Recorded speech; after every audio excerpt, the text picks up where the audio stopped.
Olá, bem-vindos ao meu canal iLangua. Eu sou a Sara e neste vídeo vou-vos mostrar como é Abrantes.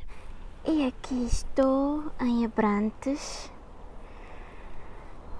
esta cidade pequena no meio da floresta. Tem aqui um castelo, ou o que parece ser um castelo. Está muito sol e muito calor, mas felizmente está algum vento, então refresca. Tem uma vista linda esta paisagem. Olhem só esta vista.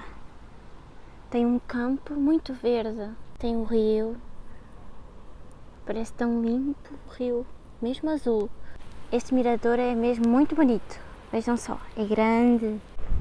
É a minha primeira vez em Abrantes, nunca tinha aqui estado.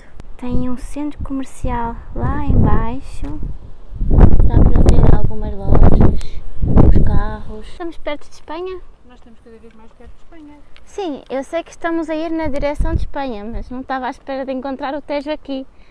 Eu sei que o Tejo passa por Portugal inteiro, desde a fronteira até Lisboa. Agora vamos explorar este lugar, vamos explorar Abrantes. Aqui é a parte de trás do castelo e aqui a vila com casas brancas e amarelas.